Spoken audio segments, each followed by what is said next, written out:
Salam guru penggerak, tergerak, bergerak, menggerakkan. Halo Bapak Ibu guru hebat, perkenalkan saya Martariano Bersi. Saya adalah guru SMP Negeri 1 Ketapang yang juga merupakan calon guru penggerak angkatan 11 dari Kabupaten Ketapang. Pada kesempatan ini saya ingin memaparkan aksi nyata modul 1.4 terkait disiplin positif.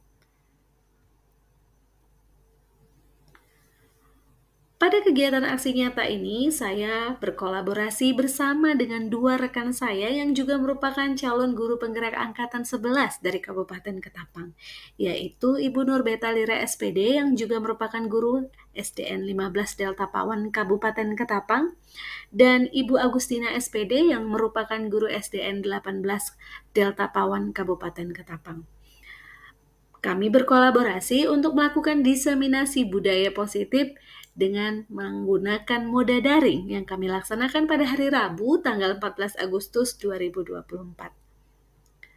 Kami memanfaatkan rekan-rekan dalam komunitas belajar dari SMP Negeri 1 Matan Hilir Utara, komunitas belajar dari SDN 15 Delta Pawan, dan juga komunitas belajar dari SDN 18 Delta Pawan. Adapun tujuan dari kegiatan aksi nyata diseminasi positif ini adalah untuk membagikan pemahaman terkait budaya disiplin positif yang telah dipelajari oleh calon guru penggerak agar rekan-rekan guru yang berada dalam kombel-kombel di sekolah tersebut dapat lebih memperkuat pemahamannya terkait bagaimana peran guru dan juga strategi dalam penerapan budaya disiplin positif di sekolahnya masing-masing.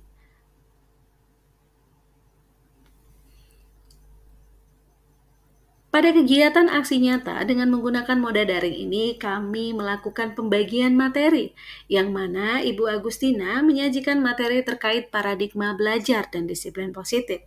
Saya sendiri menyampaikan materi terkait kebutuhan hidup manusia dan juga posisi kontrol restitusi. Sementara Ibu Nurbeta menyajikan materi terkait keyakinan kelas dan juga segitiga restitusi. Tidak lupa kami menyertakan contoh-contoh penerapan yang telah kami lakukan di sekolah kami masing-masing. Untuk lebih lengkapnya, mari kita saksikan rekaman dari Jimit yang telah kami lakukan. Selamat menyaksikan. Saya yang paling yang paling imut. Terima kasih, belum gajian tapi. Baiklah, Bapak Ibu, apakah sudah bisa kita mulai? Sepertinya sudah ramai nih pesertanya ya Bapak Ibu. Ya. Baik, karena waktu juga semakin sore, mohon izin mengingatkan kepada Ibu Beta dan juga Ibu Agus untuk sembari merekam ya Bapak Ibu. Baik, Assalamualaikum warahmatullahi wabarakatuh. Selamat sore Bapak Ibu semuanya. Apa kabarnya sore ini? Waalaikumsalam, kabar baik. Iya, terima kasih sebelumnya saya ucapkan kepada Bapak Ibu semuanya yang sudah berkenan hadir pada ruang virtual ini Bapak Ibu untuk mengikuti kegiatan daring diseminasi positif, yang mana kegiatan ini adalah salah satu pemenuhan tugas kami, yaitu bentuk aksi nyata kami sebagai calon-calon guru penggerak ya Bapak Ibu. Nah, sebelum kami nanti memaparkan materi, izinkan terlebih dahulu saya memperkenalkan diri dan juga teman-teman saya Bapak Ibu. Saya sendiri adalah Ibu Martariano Bersi. Saya merupakan guru bahasa Inggris dari SMP Negeri 1 Ketapang. Kemudian ada rekan saya yang pertama itu ada Ibu Nurbeta Lira. Beliau adalah guru SDN 15 Delta Pawan. Dan yang berikutnya ada Ibu Agustina. Beliau adalah guru SDN 18 Delta Pawan. Bapak Ibu, pada kesempatan baik ini nanti kami bertiga akan berkolaborasi menyampaikan materi ya Bapak Ibu terkait dengan disiplin positif. Sekali lagi salam dan bahagia Bapak Ibu guru, selamat bergabung guru-guru hebat. Hari ini mari kita belajar bersama, berkolaborasi, saling mendukung demi mewujudkan disiplin positif, begitu sesuai dengan tema kita hari ini. Tapi sebelum kita mulai Bapak Ibu, izinkan saya membacakan pantun. Jalan-jalan ke Mangga 2, tidak lupa membeli pasta. Cakep. Selamat datang rekan-rekan semua, mari kita mulai forum ini dengan bahagia. Cakep. Iya, terima kasih. Baiklah, satu pantun lagi Bapak Ibu. Pergi ke pasar membeli paprika, pulangnya melewati goa. Sebelum kegiatan ini dibuka, mari kita awali dengan berdoa. Baik, Bapak Ibu, seperti biasa ketika kita mau memulai sebuah kegiatan, tentunya kita harus mengawali dulu dengan doa. Mohon izin kepada Ibu Agustina untuk memimpin doa kita sore hari ini. Silahkan Ibu. Baik, terima kasih. Assalamualaikum warahmatullahi wabarakatuh. Selamat sore rekan semua, rekan-rekan hebat. Terima kasih sudah membersamai kami. Sebelum memulai acara ini, marilah kita berdoa menurut agama dan kepercayaan kita masing-masing. Berdoa dimulai.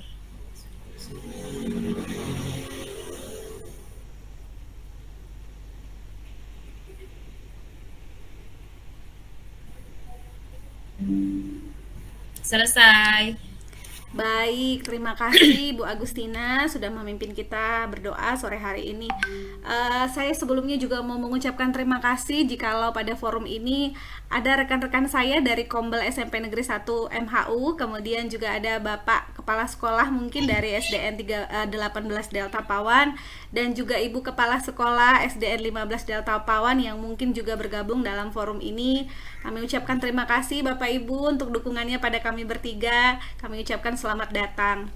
Nah, Bapak Ibu, izinkan saya memberikan sedikit pemaparan mengenai tujuan kegiatan kita pada sore hari ini. Bapak Ibu, kami bertiga di sini bermaksud untuk membagikan pemahaman Bapak Ibu terkait budaya disiplin positif yang telah kami pelajari selama kami mengikuti pendidikan guru penggerak, di mana Bapak Ibu kami ingin menularkan begitu atau berbagi begitu pemahaman kepada Bapak Ibu sekalian agar Bapak Ibu juga semakin diperkuat begitu dalam memahami apa itu disiplin positif, sehingga kita bisa menjalankan peran kita nanti sebagai guru untuk bisa menerapkan disiplin positif ini di sekolah kita masing-masing begitu. Nah, Bapak Ibu, sebelum kita memulai kegiatan forum ini ada baiknya kita membuat kesepakatan kelas terlebih dahulu ya Bapak Ibu. Ini saya minta izin menyampaikannya dan meminta persetujuan dari Bapak Ibu. Yang pertama adalah Bapak Ibu, kita sepakat untuk mematikan mikrofon selama kita tidak berbicara begitu ya Bapak Ibu, agar suasana kondusif. Setuju ya Bapak Ibu ya? Setuju, dimatikan oleh Iya. Baik, kemudian yang berikutnya Bapak Ibu mohon izin, jikalau Bapak Ibu berkenan boleh kita sambil terus menyalakan kamera begitu. Kemudian yang ketiga, Bapak Ibu silahkan nanti menggunakan fitur raise hand yang ada di menu bar kita, yang ada di menu Jimit-nya. Silahkan ketika Bapak Ibu ingin mengajukan pertanyaan ataupun menyampaikan saran pendapatnya begitu. Dan kemudian yang berikutnya adalah kami berharap Bapak Ibu nanti bisa aktif dalam proses forum ini begitu. Jadi kalau Bapak Ibu nanti ada pertanyaan, monggo silahkan saja begitu kira-kira. Apakah ada yang mau ditambahkan kira-kira Bapak Ibu terkait kesepakatan kelas kita hari ini? Cukup?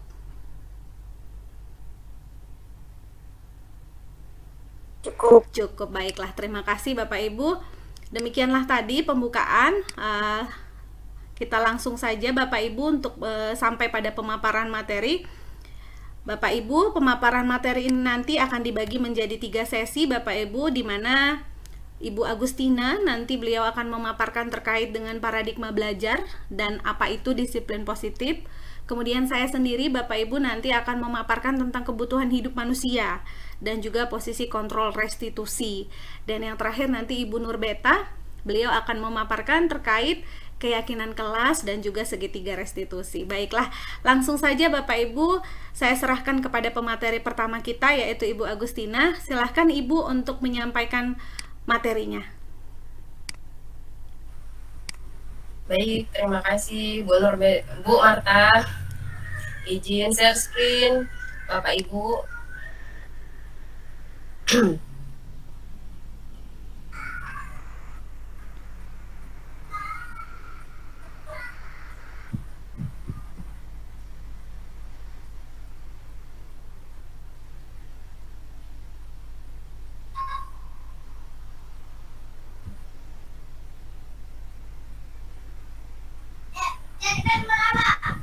Apa sudah terlihat Ibu Bapak? Sudah Ibu, sudah. Sudah, Bu. Baik, terima kasih. Assalamualaikum warahmatullahi wabarakatuh. Sekali lagi selamat sore Bapak Ibu semua. Saya Agustina dari SDN 18 Delta Pawan, CGP Angkatan 11 dari Kabupaten Ketapang. Kami bertiga berkolaborasi untuk menyampaikan diseminasi budaya positif yang ada di sekolah. Apa sih diseminasi budaya positif itu? Diseminasi sendiri itu adalah penyebaran. Jadi diseminasi budaya positif adalah upaya sistematis untuk menanamkan nilai-nilai, norma, dan kebiasaan positif di dalam lingkungan sekolah. Diseminasi budaya positif ini diselenggarakan untuk memotivasi guru dan warga sekolah untuk menerapkan budaya positif di lingkungan sekolah.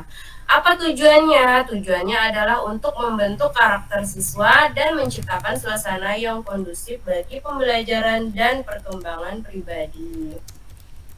Apa saja sih budaya positif itu? Ya, budaya positif itu memiliki konsep inti beberapa bagian. Di antaranya perubahan paradigma belajar, disiplin positif, nilai-nilai kebajikan, motivasi perilaku manusia, kemudian segitiga restitusi, keyakinan kelas, posisi kontrol guru, dan kebutuhan dasar manusia. Di sini saya akan memaparkan yang pertama adalah perubahan paradigma. Bapak Ibu bisa melihat di share screen yang saya bagikan itu ada pertanyaan pemantik. Di situ coba di situ Anda disuruh untuk menggenggam tangan Anda, dikepalkan tangan Anda. Kemudian Anda bayangkan kalau di dalam kepalan tangan Anda ini terdapat benda berharga. Saya mencontohkan di dalam sini adalah sebuah kertas. Ibu Bapak bisa mencontohkan, misalnya di dalam ini ada cincin atau ada sesuatu yang berharga. Jadi di sini teman atau rekan Anda ada di samping Anda. Anda bayangkan, beliau ingin sekali melihat apa yang ada di kepalan tangan Anda.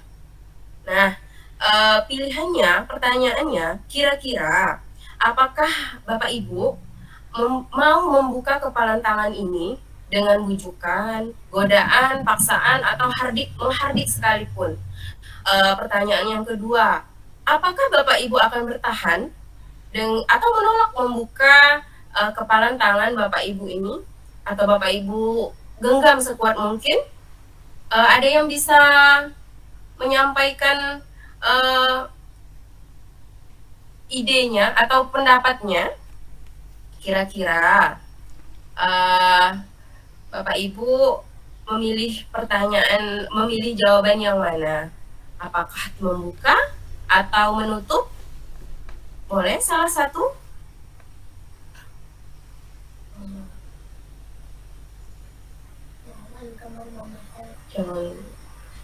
Ibu Eka?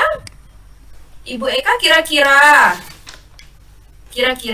Ibu Eka akan membuka atau tetap kukuh menutup kepalan tangan yang ada di genggaman Bu Eka?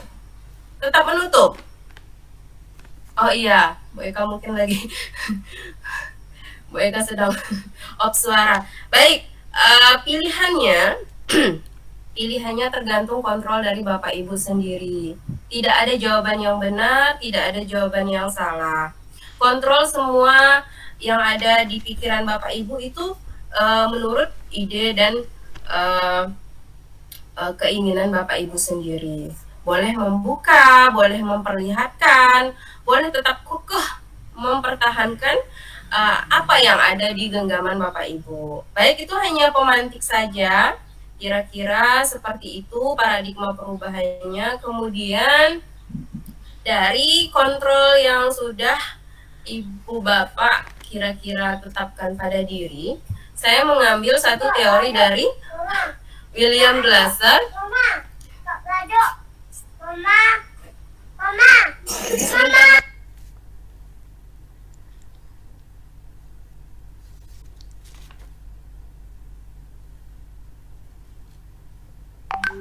Nggak apa-apa, Bu Agus iklan dulu. Mohon maaf. Kalau di rumah begini banyak iklannya. Ya, kita lanjut. Saya mengambil satu teori dari Dr. William Glasser. Beliau membelah teori kontrol menjadi 4 bagian. Yang pertama adalah ilusi guru mengontrol murid. Yang kedua, ilusi bahwa semua penguatan positif efektif dan bermanfaat.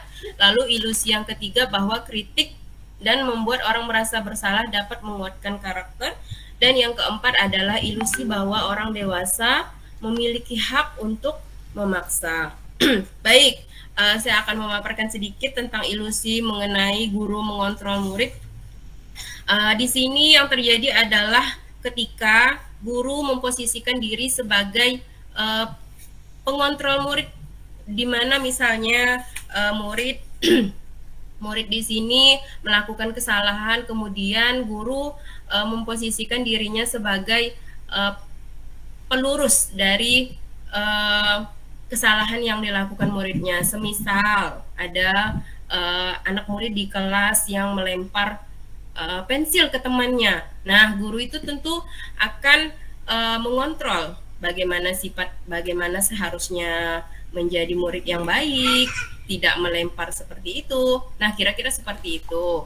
Lalu yang kedua, ilusi bahwa semua penguatan positif, efektif, dan bermanfaat. Seperti yang sudah dijelaskan yang di pertama tadi, bahwa ketika guru dapat mengontrol apa yang ada di benak murid atau yang dilakukan murid secara efisien, dapat membuat penguatan positif dan bermanfaat bagi murid. Kemudian yang ketiga adalah ilusi bahwa kritik dan akan membuat orang merasa bersalah dapat menguatkan karakter.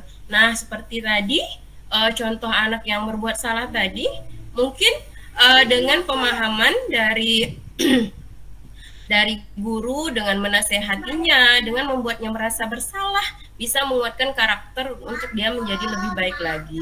Dan yang keempat adalah ilusi bahwa orang dewasa memiliki hak untuk memaksa. Jadi posisinya di sini bahwasanya kontrol diri ini dapat membuat orang dewasa itu memaksa ini dalam hal yang baik. Oke, kemudian bagaimana seseorang bisa berubah dari paradigma stimulus respon menjadi pendekatan teori kontrol? Menurut Stephen R. Covey, bila kita ingin membuat kemajuan yang secara perlahan, sedikit-sedikit ubahlah sikap dan perilaku Anda. Namun, bila ingin memperbaiki cara-cara utama kita, maka kita perlu mengubah kerangka acuan kita. Bagaimana Anda mengubah dunia? Bagaimana Anda berpikir tentang manusia? Ubahlah paradigma itu. Skema pemahaman dan penjelasan aspek-aspek tertentu tentang realistis. Baik, contoh paradigma stimulus respon menuju ke teori kontrol ini ada dipaparkan di sini. Saya mengambil satu contoh stimulus respon yang kedua. Misalnya, perilaku buruk dilihat sebagai suatu kesalahan. Mungkin jika seseorang melakukan kesalahan, banyak orang akan ngejudge dia bahwa dia itu melakukan kesalahan, dia itu membuat kesalahan yang sangat fatal. Nah, setelah mempelajari teori kontrol, bahwa semua perilaku itu memiliki tujuan kenapa orang itu membuat salah. Semisal, tapi saya tidak membenarkan ini sesuatu yang benar. Seseorang itu mencuri. Mungkin dilihat orang akan kebanyakan stimulus respon yang didapati dari orang-orang, pasti dia itu pencuri, dia itu mengambil barang orang, dan itu kesalahan yang sangat fatal. Nah, kalau orang yang sudah mempelajari teori kontrol pasti akan berpikir, ngapa dia mencuri? Apa alasan dia mencuri? Pasti dia punya tujuan tertentu kenapa dia mencuri. Nah, inilah pentingnya kita mempelajari teori mengontrol diri, terutama mengontrol seseorang. Kemudian materi yang berikutnya adalah disiplin positif. Bapak Ibu tentu tidak asing lagi dengan disiplin positif, karena di kinerja kita yang semester lalu itu sangat berkaitan erat dengan disiplin positif. Kita mendengar bahwasanya apa sih disiplin? seperti yang kita tahu bahwa disiplin itu erat kaitannya dengan yang namanya hukuman. Padahal hal itu sangat berbeda, karena belajar dengan disiplin positif itu tidak harus memberi hukuman. Justru hukuman itu jadikanlah salah satu pilihan yang paling terakhir untuk kita gunakan. Kalau perlu, hukuman itu sudah ditiadakan di sekolah. Kemudian ada nilai-nilai kebajikan. Nilai-nilai kebajikan ini semua ada di di setiap elemen pekerjaan maupun elemen kehidupan. Nah, khusus di sekolah, nilai-nilai kebajikan itu sangat erat kaitannya dengan profil pelajar Pancasila. Seperti yang kita tahu, di kurikulum Merdeka ini ikon dari kurikulum Merdeka ini adalah profil pelajar Pancasila, di mana di situ ada 6 dimensi yang sangat kuat, yakni beriman dan bertakwa kepada Tuhan Yang Maha Esa, kemudian berakhlak mulia, mandiri, berpikir kreatif, berkebinekaan global, bergotong royong, dan kreatif. Kemudian materi yang berikutnya adalah teori motivasi. Nah, teori motivasi ini memiliki tiga kontrol dalam membuat motivasi. Yang pertama, motivasi eksternal. Motivasi eksternal yang pertama ini menghindari ketidaknyamanan. Yang kedua adalah ingin mendapatkan imbalan. Yang ketiga untuk merasa untuk menjadi orang yang mereka inginkan atau menghargai diri sendiri dengan nilai-nilai yang mereka percaya. Kenapa teori motivasi ini penting untuk kita pelajari?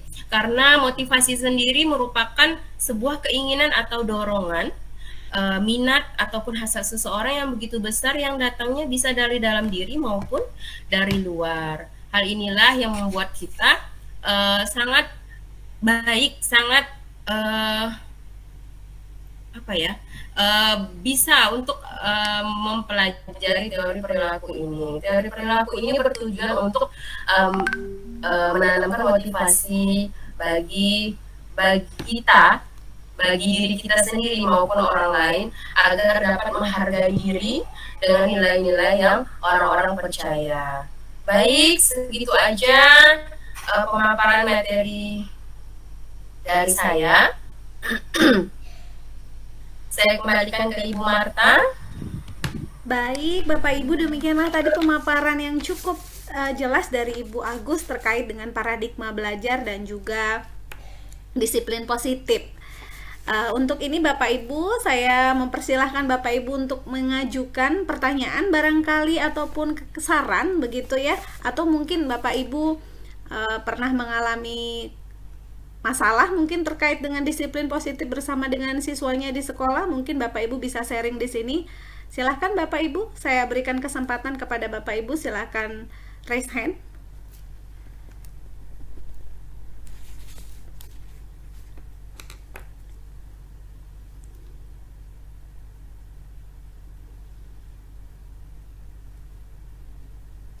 Silahkan Bapak Ibu.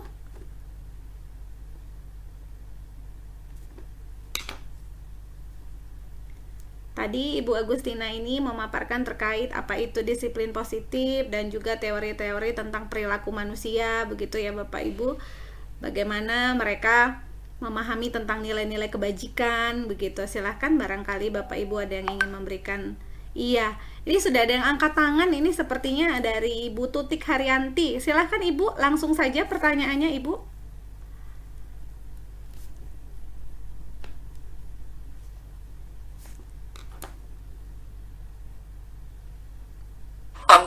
On cam Bu Tuti. Iya, tapi raise hand ya Ibu Tuti ya.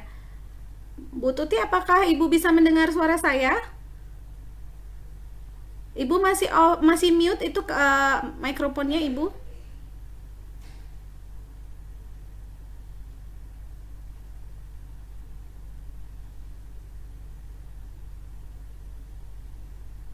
Baik, sepertinya Ibu Tuti mungkin belum bisa mendengar suara saya. Silakan kepada Bapak Ibu yang lain, barangkali ada yang ingin bertanya, silakan Bapak Ibu.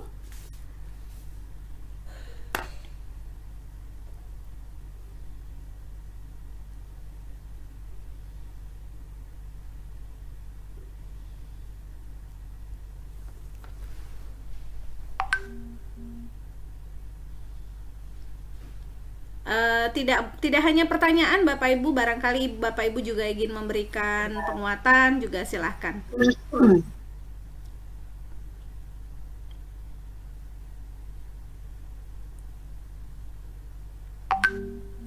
Sepertinya semuanya sudah pada jelas kayaknya ya, nggak ada Iya, yang sudah bertanya. jelas ya, baiklah. Sepertinya barangkali Bu Eka ada yang ingin ditanya, Bu Eka?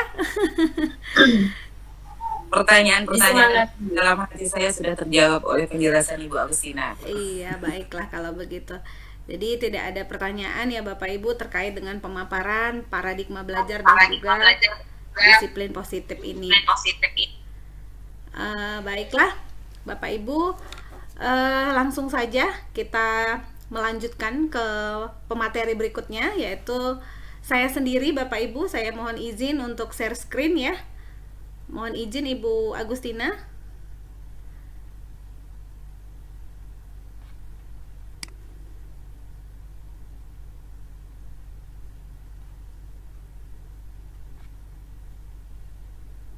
Baik, sebentar ya Bapak Ibu.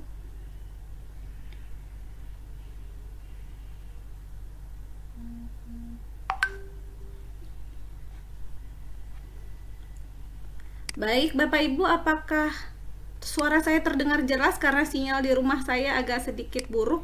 Takutnya suara saya pecah-pecah. Sangat Jelas, jelas. Iya, baik, terima kasih. Ini sebelumnya saya juga mengucapkan terima kasih sekali kepada Bapak Kepala Sekolah saya sewaktu saya di SMP Negeri 1 Ketapang, Pak Darwin. Terima kasih banyak sudah join ya Bapak sore hari ini. Baik Bapak Ibu. Sama Bu, Iya siap. Pak. Bapak Ibu, izinkan saya menyampaikan terkait dengan kebutuhan manusia, begitu, kebutuhan dasar manusia ya Bapak Ibu. Jadi di sini saya khusus menyampaikan materi terkait ini. Bapak Ibu, sebelum saya lanjut, saya ingin bertanya dulu nih kepada Bapak Ibu. Ada Ibu Sri di sini. Ibu Sri, saya izin bertanya nih. Ibu Sri, kira-kira sekarang ini lagi butuh apa nih Bu Sri? Ada Ibu Sri nih. Atau Ibu Sri bisa dengar suara saya?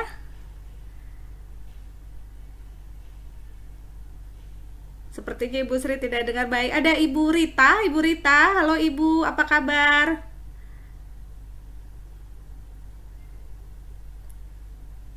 Baik. Sepertinya yang on cam itu ada Ibu Eka. Bu Eka izin bertanya nih, Bu Eka saat ini lagi butuh apa nih Bu Eka? Lagi butuh apa ya? Kalau butuh kasih sayang, takut Allah ya. Oh tidak Ibu, itu juga termasuk kebutuhan kita loh sebagai manusia. Tentu tidak ya. Kasih sayang ya Bu ya? Iya. Iya betul. Nah ternyata Bapak Ibu, kita ini punya 5 kebutuhan dasar begitu. Nah salah satunya mungkin tadi yang sudah disebutkan oleh Ibu Eka, yaitu kasih sayang, benar sekali. Nah, apa saja kebutuhan dasar manusia itu Bapak Ibu? Yang pertama itu adalah bertahan hidup, begitu ya. Kemudian yang kedua kasih sayang dan rasa diterima gitu. Apalagi kita cewek-cewek pengennya selalu disayang ya nggak sih? Apalagi kalau yang sudah menikah pasti pengen disayang suami ya kan? Kemudian yang ketiga adalah penguasaan, dan yang keempat kebebasan, dan yang terakhir itu Bapak Ibu adalah terkait kesenangan begitu. Nah, Bapak Ibu, tahukah Anda bahwa ketika seorang murid itu melakukan suatu perbuatan yang bertentangan dengan nilai-nilai kebajikan atau melanggar peraturan, hal itu sebenarnya terjadi karena mereka ini gagal Bapak Ibu memenuhi kebutuhan dasar mereka gitu. Jadi ada salah satu dari 5 kebutuhan tadi yang tidak terpenuhi begitu kira-kira. Nah, mari kita ulik-ulik lagi Bapak Ibu, kira-kira kalau kebutuhan bertahan hidup itu terkait dengan kebutuhan apa? Nah, kalau bertahan hidup itu Bapak Ibu terkait dengan kebutuhan makanan, pakaian, rumah, begitu ya, tempat tinggal, tubuh yang sehat, dan juga keamanan, begitu, ada rasa aman, begitu Bapak Ibu. Kemudian yang berikutnya adalah kasih sayang dan rasa diterima. Nah, ini terkaitlah Bapak Ibu dipedulikan perasaannya, begitu ya, berbagi, kemudian kerjasama. Dan yang ketiga Bapak Ibu yaitu kebutuhan dasar yang terkait penguasaan, yang mana di sini kita pengen dihargai gitu ya, kemudian ingin dianggap keberadaannya, pengen berprestasi, pengen juga jadi pemimpin, kira-kira begitu. Nah kemudian kebutuhan yang berikutnya adalah kebebasan, yang mana ini terkaitlah nanti dengan kemandirian, terus kita dikasih kebebasan untuk memilih sendiri apa yang kita suka, kemudian mencoba hal-hal yang baru, dan pengendalian diri. Nah, kalau kesenangan ini Bapak Ibu terkaitlah itu dengan kalau anak-anak, mungkin anak-anak kita yang masih kecil, yang usia SD, SMP, mungkin mereka pengen bermain begitu ya, humor. Kalau ini Bapak Ibu mungkin ketika kita dengan teman-teman kita kerja di sekolah atau di suatu tempat, sambil kita ngobrol-ngobrol tentu kita selipkan guyon gitu ya Bapak Ibu supaya tidak terlalu tegang begitu. Kemudian antusiasme dan tertawa. Jadi ini adalah beberapa indikator yang menunjukkan kebutuhan dasar terkait dengan kesenangan begitu Bapak Ibu. Nah, Bapak Ibu, di sini saya punya sebuah kasus ya, yaitu seorang guru yang bernama Ibu Ana. Beliau ini adalah wali kelas 3 di sebuah SD Permata Hati namanya. Beliau ini sedang kebingungan Bapak Ibu menghadapi ulah salah satu dari murid di kelasnya yang bernama Tommy. Nah, beberapa anak di kelas 3 ini datang kepada Ibu Ana dan mengadu. Katanya Tommy ini sering sekali meminta bekal-bekal teman-temannya dengan paksa begitu. Nah, Bapak Ibu, jika Bapak Ibu adalah Ibu Ana begitu, atau berada di situasi yang sama dengan Ibu Ana, kira-kira apa yang akan Bapak Ibu lakukan begitu? Kemudian bisa nggak Bapak Ibu mengidentifikasi kira-kira apa alasan si Tommy ini melakukan hal tersebut? Silahkan, barangkali ada Bapak Ibu yang ingin menyampaikan pendapatnya, monggo.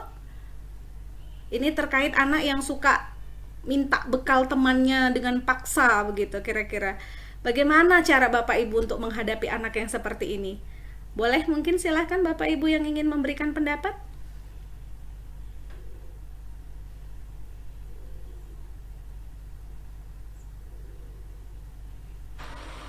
Saya Bu.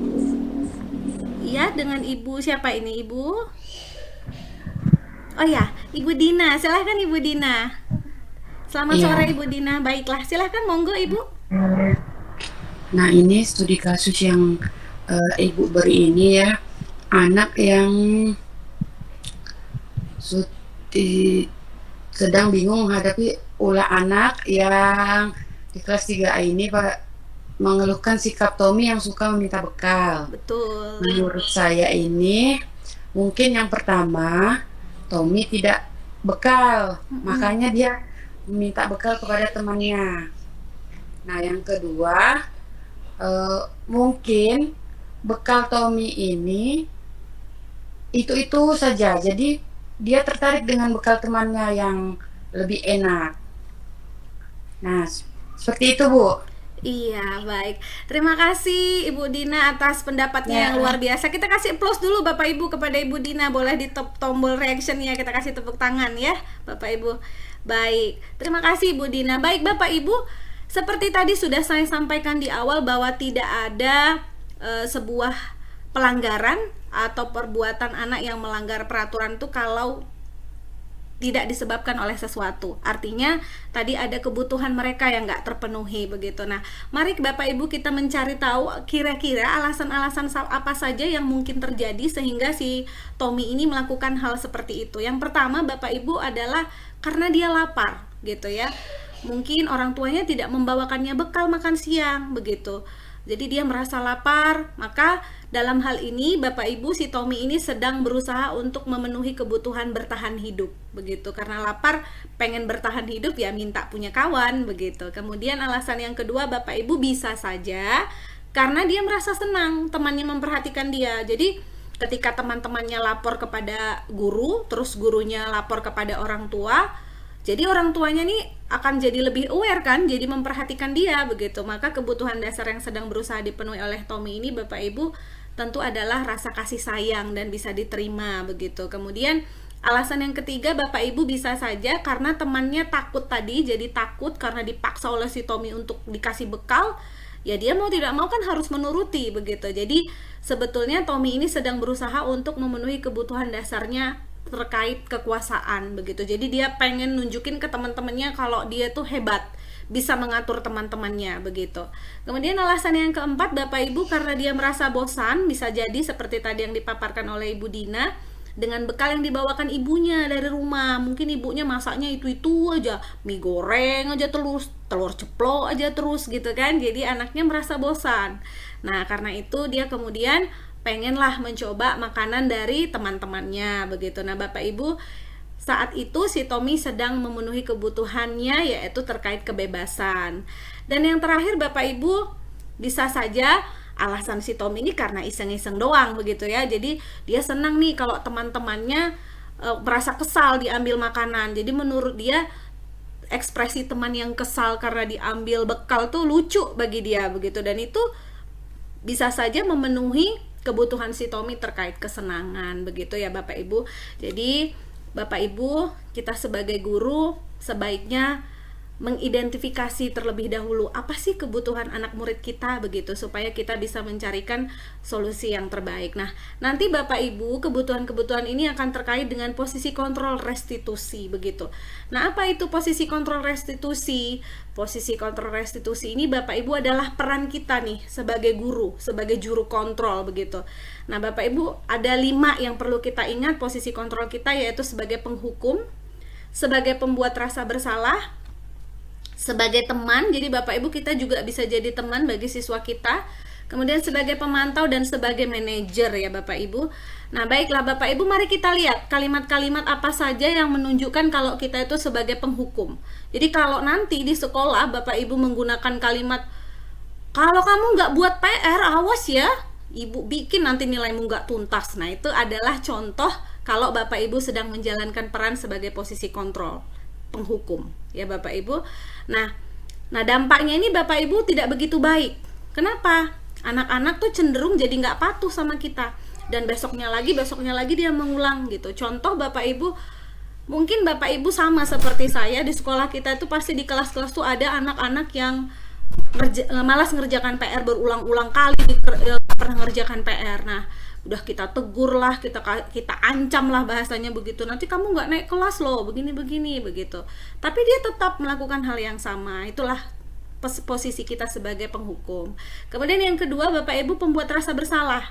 Nah, kalau pembuat rasa bersalah ini, kita mau membuat anak itu merasa bersalah atas perbuatannya. Contoh, kita bisa mengatakan, aduh ibu ini udah stres gara-gara kelakuan kamu, aduh ibu kecewa pokoknya sama kamu, luar biasa kamu ini begitu. Nah, itu adalah posisi kontrol kita sebagai pembuat rasa bersalah. Nah, bagaimana kalau sebagai teman? Kalau sebagai teman ya kita memposisikan diri berada di posisi sebaya dengan dia begitu Bapak Ibu. Jadi kalimatnya pun sedikit lebih baik, yaitu ayolah lakukanlah ini demi ibu, masa kamu nggak mau begitu, bantu ibu lah nak begitu. Nah, itu adalah posisi kita sebagai teman Bapak Ibu. Nah, tapi ada kekurangannya Bapak Ibu. Kalau kita memposisikan diri sebagai teman ini Bapak Ibu, kita biasanya jadi membuat anak murid itu lemah. Jadi sering bergantung sama kita begitu. Kemudian Bapak Ibu, posisi sebagai pemantau begitu. Nah, posisi sebagai pemantau ini Bapak Ibu biasanya selalu mengkaitkan dengan peraturan-peraturan yang ada. Kamu tahu kan peraturan di sekolah kita apa? Nah, itu adalah ketika Bapak Ibu sedang menjalankan posisi sebagai pemantau. Dan Bapak Ibu, posisi sebagai pemantau ini lebih menitik beratkan pada pemberian hukuman begitu, atau memberikan hadiah juga bisa. Contoh misalnya, kalau Bapak Ibu yang mengajar di kelas rendah di SD, biasanya Bapak Ibu suka ngasih stiker bintang misalnya ya, atau reward tertentu kepada anak-anak gitu. Nah, jadinya anak-anak ini ketika mematuhi sesuatu atau ikut peraturan itu karena mereka pengen dapat rewardnya, bukan karena mereka sadar itu salah begitu. Nah, yang terakhir Bapak Ibu adalah posisi sebagai manajer. Bapak Ibu, posisi inilah yang paling ideal kita lakukan sebagai seorang guru. Mengapa? Karena pada posisi ini Bapak Ibu, kita itu mengajak murid kita untuk mencari tahu sebab masalahnya apa, dan kemudian dia sendiri yang mencari solusinya begitu. Jadi Bapak Ibu nanti bisa mengajukan pertanyaan seperti ini. Jadi bagaimana caramu nak untuk memperbaiki situasi ini? Kira-kira kamu ada ide nggak? Gimana supaya ini nggak terulang lagi begitu. Jadi Bapak Ibu, tujuan dari posisi manajer ini adalah supaya anak-anak kita itu belajar mengevaluasi dirinya dan tahu nanti bagaimana caranya untuk memperbaiki diri begitu ya Bapak Ibu. Nah, Bapak Ibu, ini ada contoh Nah, ini kalau Bapak Ibu mungkin sering juga mendapatinya saat upacara bendera, saya tidak tahu, tapi biasanya kalau di sekolah kami Bapak Ibu, kalau ada anak yang nggak pakai atribut lengkap itu barisnya pisah begitu. Nah, Bapak Ibu kalau Bapak Ibu melakukan hukuman, misalnya karena anak-anak ini tidak lengkap atributnya, terus Bapak Ibu suruh hormat bendera selama 1 jam, nah itu Bapak Ibu sedang menjalankan posisi kontrol sebagai penghukum. Begitu.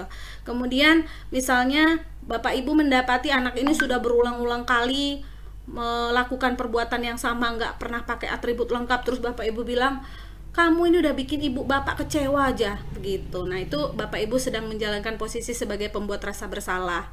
Kemudian kalau sebagai teman gimana? Kalau sebagai teman biasanya Bapak Ibu bilang begini, ayo dong kamu di minggu depan dipakai dong atributnya, jangan diulang-ulang terus kesalahannya ya nak, begitu. Nah, bahasanya pun Bapak Ibu jauh lebih calming down, jadi lebih rendah intonasinya begitu, dan terkesan memelas atau memohon begitu ya Bapak Ibu. Kemudian kalau pemantau gimana?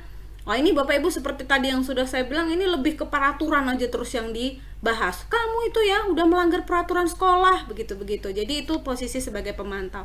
Nah, kalau sebagai manajer Bapak Ibu kita tanya sama dia, sama si anak, kamu tahu nggak nak salahmu apa? Misalnya dia jawab, iya Bu tahu, saya nggak pakai dasi pagi ini misalnya. Nah, bagaimana caranya kamu bisa memperbaiki kesalahanmu ini? Nah, misalnya dia jawab, minggu depan saya nggak akan lupa Bu, untuk hari ini saya pinjam dulu punya teman misalnya, atau saya mau ke koperasi Bu beli dasi sebentar misalnya. Begitu Bapak Ibu. Jadi kita tanya penyebabnya dari si anak dan kita minta solusinya juga dari si anak, begitu Bapak Ibu.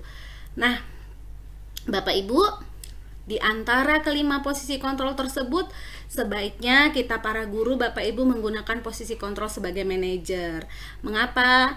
Karena dengan menjalankan posisi sebagai manajer, kita jadi membuat anak murid kita itu Bapak Ibu bertanggung jawab. Begitu, bertanggung jawab untuk menemukan solusi dari masalahnya sendiri. Jadi nggak melulu Bapak Ibu yang harus memberikan solusi. Solusi itu harus datang dari anak, begitu. Kemudian dengan adanya posisi manajer ini Bapak Ibu, kita berharap nanti anak kita ini punya identitas positif, yang mana di dalam diri mereka itu sudah punya karakter profil pelajar Pancasila, begitu. Jadi dengan menjalankan posisi kontrol ini, harapannya anak-anak murid kita ini tumbuh menjadi pribadi yang lebih baik dan positif, begitu. Nah, baiklah Bapak Ibu, di penghujung pemaparan saya ingin menyampaikan kaitan antara kebutuhan dengan posisi kontrol. Jadi Bapak Ibu, ketika murid kita itu merasa kebutuhannya dipenuhi, baik itu kebutuhan kasih sayang, cinta tadi ya Bapak Ibu, kekuasaan, kebebasan maupun kesenangan, maka mereka ini akan cenderung lebih terlibat dalam proses pembelajaran Bapak Ibu. Mereka akan lebih bertanggung jawab, mereka juga akan lebih berkembang dalam lingkungan yang positif, dan posisi kontrol yang tepat membantu mereka untuk mendukung kebutuhan-kebutuhan ini. Jadi Bapak Ibu bisa memfasilitasi pembelajaran secara lebih mendalam. Dan nanti Bapak Ibu, harapan kita tuh kan di masa depan ketika nanti anak-anak kita ini tumbuh di lingkungan masyarakat, mereka bisa menjadi individu yang lebih matang dan bertanggung jawab, begitu. Baiklah Bapak Ibu, demikianlah pemaparan saya. Saya kembalikan kepada Ibu Agus. Silahkan Ibu Agus. Baik, terima kasih pemaparan hebat dari Bu Marta tentang kebutuhan dasar manusia dan posisi kontrol kita sebagai guru dan kepala sekolah di sekolah ya. Baik, kemudian ini ada sesi tanya jawab. Dipersilakan bagi teman-teman rekan-rekan guru yang ingin bertanya atau ingin menyampaikan pendapatnya, dipersilakan.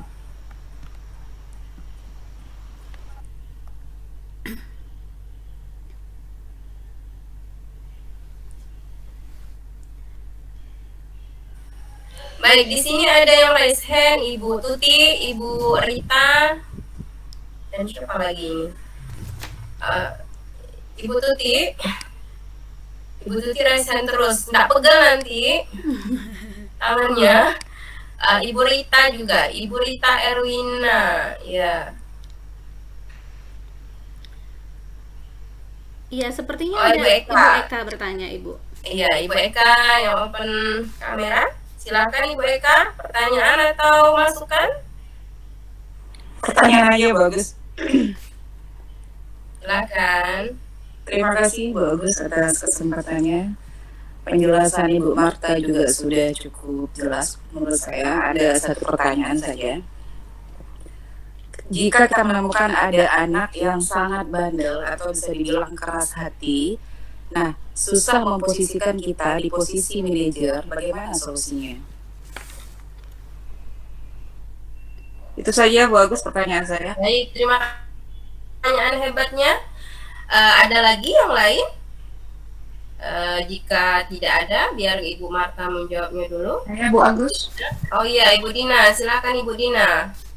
Baik, terima kasih atas kesempatannya untuk saya.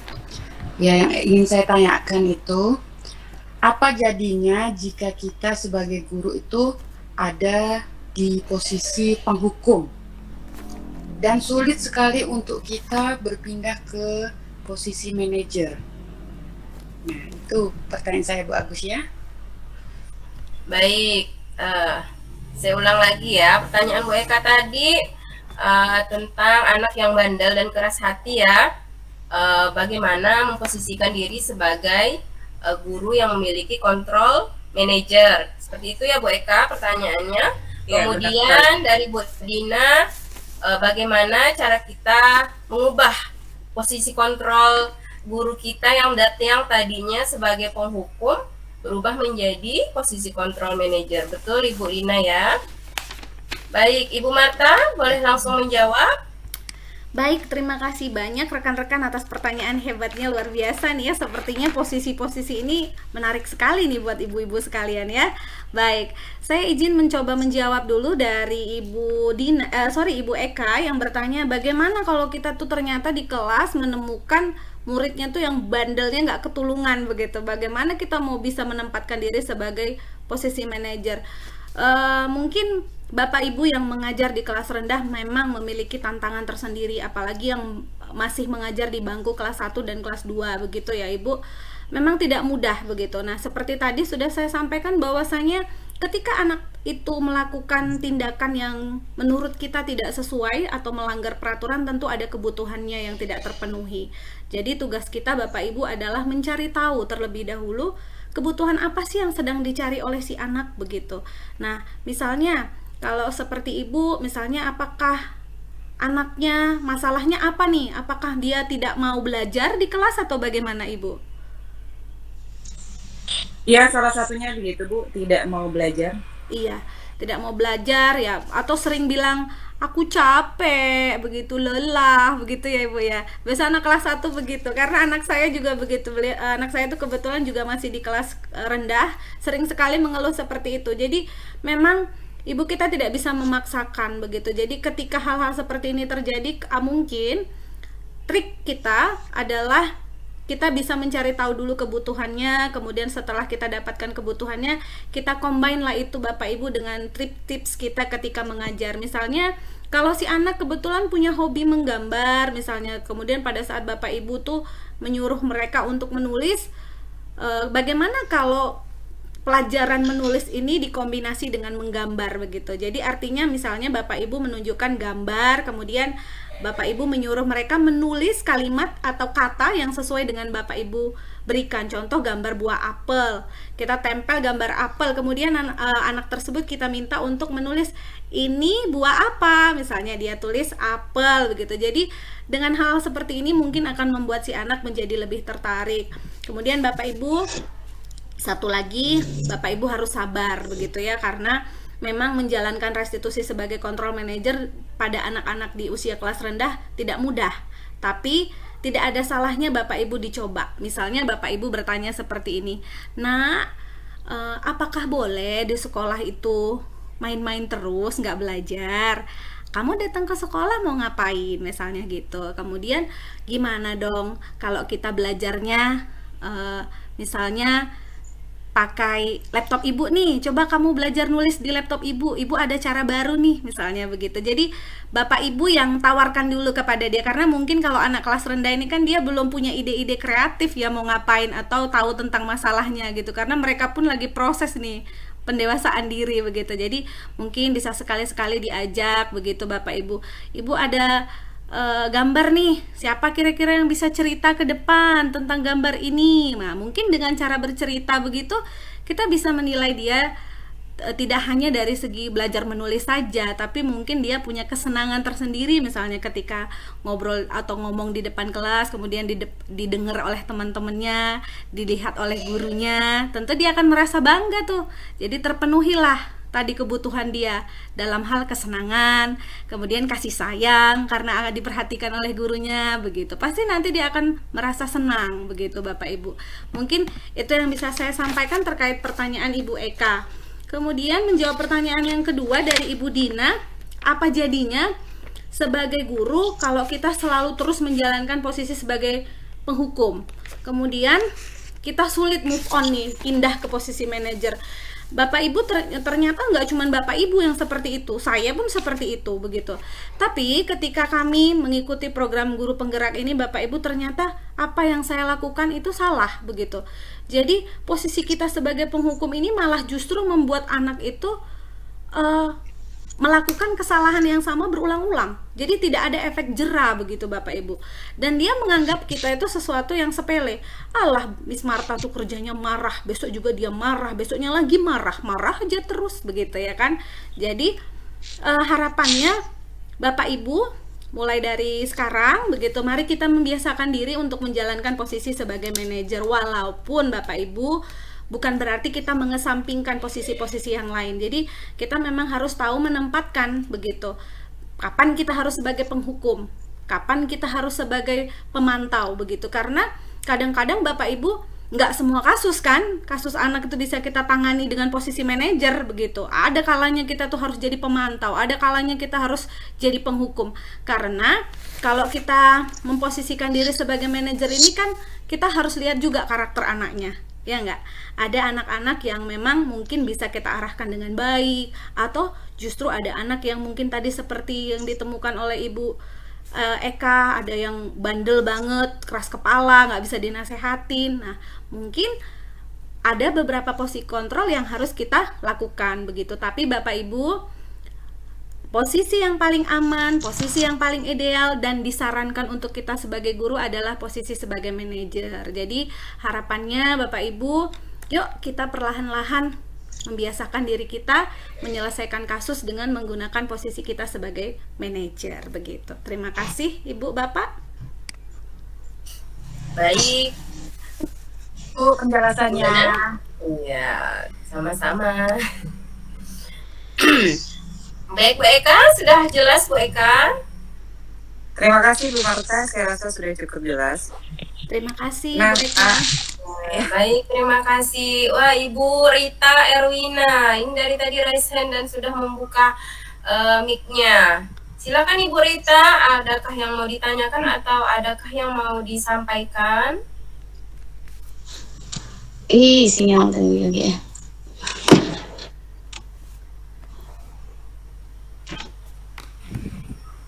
Ibu Rita. Udah. Sinyal susah nih. On cam Bu Rita, on cam. Bisa Ibu Rita, kita dengar kok suara Ibu. Kedengaran jelas suara Ibu. Silakan Ibu. Ya, Bu. Sangat jernih, Mas. Begini ya. Ya. Saya mau nanya ya, Bu. Kami kan di sini tuh siswa kelas 1, Bu. Dia tuh udah hampir satu semester kan. Belum mau, Bu, untuk belajar menulis satu huruf aja atau satu angka itu nggak mau sama sekali. Jadi kami tuh bingung menghadapi dia tuh, bagaimana caranya menghadapi anak seperti itu. Dikasih misalnya kita suruh duduk di depan kita ajarkan, kita pegang pensilnya, dituliskan, dia ngikut. Tapi dia itu nggak mau sama sekali. Di dalam kelas itu cuma main terus, tidak mau lagi belajar karena dia tuh kalau kita kasih pelajaran dia cuma lari-lari di kelas. Satu huruf atau apa, Bu, dia tuh belum bisa nulis. Gimana, Bu, cara kita cara kita supaya dia tuh bisa mau menurut sama kita, misalnya mau diajarkan menulis. Nggak tahu lah, misalnya dia tuh mungkin di rumahnya tuh orang tuanya tidak memberikan pelajaran untuk dia, tidak melatih dia dari rumah. Itu Iya, gimana caranya Bu kita baik. mengatasinya tuh? Baik, terima kasih Ibu Rita. Pertanyaannya mungkin anaknya di kelas pernah tantrum, Bu? Tantrum nggak Bu Kayak anaknya di kelas? Suka Iya. ngamuk-ngamuk nggak? enggak Bu, Anteng ya? anak itu malah kalau sama kita dia tuh sukanya tuh cuma mau menari, Oh, lari-lari atau main-main gitu aja Bu. Belum Oh. ada sama sekali itu belum ada pikiran untuk belajar. baik, baik, Hmm. baik. Boleh izin langsung menjawab ini Ibu Agus? Iya, Bu. silakan Iya. Ibu Marta. Oke, baik. Baik, ini Ibu Erwina ini teman saya, teman lama, tidak bersua ya Ibu, dari SD di Nangatayap ya Ibu, benar? Iya. Iya, jadi baik Ibu Erwina, Ibu Rita, ini pertanyaannya menarik sekali. Sebenarnya kasus ini Bu nggak cuma di bangku SD Bapak Ibu ternyata. Jadi di saya juga begitu. Jadi saya tuh maaf di SMP 1 tuh ada murid kita yang begini, tapi kebetulan anaknya kebutuhan khusus begitu. Jadi kita juga tidak bisa terlalu memporsir begitu Bapak Ibu. Namun demikian saya bersama dengan teman-teman guru tetap mencari-cari nih solusinya sampai sekarang begitu. Jadi kasusnya sama Ibu, tidak bisa menulis, belum bisa baca juga walaupun sudah duduk di bangku SMP begitu. Dan sama seperti Ibu bilang, tidak terlalu nakal sih di kelas begitu ya, bergurau-bergurau biasa pada umumnya, tapi diajak komunikasi nyambung begitu. Jadi mungkin Bapak Ibu, yang kami kelewatan pada saat itu Miss adalah kami lupa berkomunikasi dengan orang tua. Jadi karena kita menggunakan sistem zonasi, tentu ya karena masuk zona kita terima begitu ya Bapak Ibu. Jadi kita miss di bagian ternyata anaknya belum bisa baca nih, nulisnya juga masih belum bisa sama sekali Bapak Ibu, kecuali misalnya dia itu meniru tulisan yang ada di buku. Jadi kalau saya nulis di papan tulis atau saya dikte, itu dia tidak bisa sama sekali begitu. Tapi kalau misalnya Ibu kasih sodorkan buku dan dia suruh contek tulisan yang di buku, tuh bisa walaupun lama. Dan mohon maaf Bapak Ibu, sampai hari ini pun menggaris itu dia belum bisa. Padahal posisi itu dia sudah pegang penggaris, tinggal ditarik begini tuh dia nggak bisa lurus, masih tetap bencot-bencot begitu. Nah ini juga PR besar bagi kita. Nah Bapak Ibu, kalau dilihat dari kasusnya Ibu Rita, yang mana anak ini hampir 1 semester itu belum mau belajar tapi suka menari ya Bu ya. Kira-kira kalau dari selama Ibu mendampingi dia, ada nggak ketertarikan terhadap pelajaran tertentu? Kan kalau menulis Belum mungkin sampai- bahasa Indonesia ya. Paling kalau olahraga, Olahraga dia suka. hobi ya. Kalau Iya. main bola, hobi dia. Oke, nah ini mungkin Ibu kita bisa konsultasi juga atau kolaborasi lah bahasanya, bekerja sama dengan orang tua Bapak Ibu terkait situasi ini, karena menulis dan membaca ini kan tidak bisa kita bebankan kepada guru saja. Artinya Bapak guru, Ibu guru di sekolah dan orang tua harus kerjasama. Jadi mungkin yang Bapak Ibu perlu berikan adalah motivasi terlebih dahulu. Jadi berikan dia motivasi mengapa menulis itu penting gitu. Kenapa di sekolah harus menulis? Jadi kita berikan dulu dia pemahaman-pemahaman terkait itu. Nanti kalau dia sudah mulai memahami betapa pentingnya menulis, mungkin Bapak Ibu bisa mengidentifikasi cara lain, misalnya dengan memberikan dia reward. Nanti dan Bapak Ibu jangan terlalu membebankan dia dulu untuk menulis banyak-banyak. Misalnya kalau nanti kamu bisa nulis 1 kalimat misalnya atau 1 kata, Ibu punya sesuatu buat kamu. Nah itu mungkin walaupun sebenarnya Bapak Ibu memberikan reward ini ada dampak buruknya ya gitu. Jadi anak-anak tuh lebih ngejar rewardnya begitu. Nah mungkin dengan memberikan reward itu bisa menumbuhkan motivasi, tapi Bapak Ibu jangan salah ya. Jadi dengan memberikan reward mungkin anak tersebut bisa menjadi lebih tertarik. Kemudian Bapak Ibu, yuk kita memberikan pembelajaran itu yang tidak monoton. Jadi kalau misalnya mau memberikan praktek menulis, bagaimana kalau kita kasih dia misalnya kertas yang bergambar-gambar, berwarna-warni misalnya begitu. Jadi dia tidak merasa bosan. Atau Bapak Ibu nanti misalnya kalau di sekolahnya sudah ada fasilitas proyektor, bisa tampilin di proyektor, ajak dulu dia nonton sebentar video-video yang lucu. Kayak saya biasanya di sekolah juga biarpun ngajar anak SMP itu saya ajak mereka untuk nyanyi Johnny Johnny Yes Papa, karena saya kebetulan guru bahasa Inggris. Padahal kalau dipikir-pikir Cocomelon tuh tontonan anak TK, SD begitu ya. Tapi ternyata itu bisa membangun suasana positif buat anak belajar begitu Bapak Ibu. Jadi mungkin tips aja buat Ibu Rita. Yang pertama, sabar karena mengajar kelas rendah itu tidak mudah. Yang kedua, Ibu identifikasi kebutuhan anaknya, Ibu. Dia inginnya tuh seperti apa belajarnya. Kalau belajar menulis pengennya digimanain begitu. Apakah mau pakai gambar? Apakah sambil kita mencari drama-drama atau film-film pendek untuk anak yang bisa merangsang dia untuk menulis. Misalnya Ibu putarkan dongeng, terus siapa aja tadi yang ada di dongeng, ayo ditulis, misalnya Timun Mas begitu. Jadi dia mungkin menjadi lebih tertarik begitu ya Bu. Itu sedikit saran dari saya. Terima kasih Ibu. Terima kasih Bu Marta. Baik, terima kasih penjelasan hebatnya Bu Marta dan pertanyaannya dari Ibu Rita Erwina. Boleh di-mute Ibu Rita?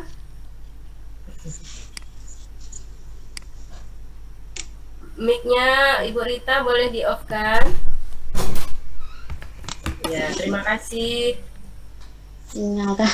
Oh. Susah Bu. Sinyalnya sepertinya. Saya mute-kan ya Bu. Iya, susah dari sini ini Bu saya ini. Baik. Ada yang ingin bertanya lagi? Atau sudah cukup? Mohon jempolnya Bapak Ibu atau apa gitu. Respon dong. Langsung aja Baik, ya. sudah ya. Iya. Oke. Baik, setelah pemaparan dan sesi tanya jawab dari Ibu Marta tadi, kita lanjut ke pemaparan dari Ibu Nur Betalira yang akan memaparkan tentang keyakinan kelas dan segitiga restitusi. Kepada Ibu Beta, dipersilakan. Baiklah, Bu Agus, terima kasih sudah memberikan kesempatan. Baiklah, izinkan saya dulu menyapa teman-teman. Di sini ada guru yang dari Jelai Hulu, kemudian ada juga teman yang dari Muara Pawan, ada juga dari Benua Kayong, SD-nya Bu Agus, SD 18, SMP 1, dan SD 15 Delta Pawan. Terima kasih sudah berpartisipasi membersamai kami di sore hari ini. Baiklah, izinkan saya share screen.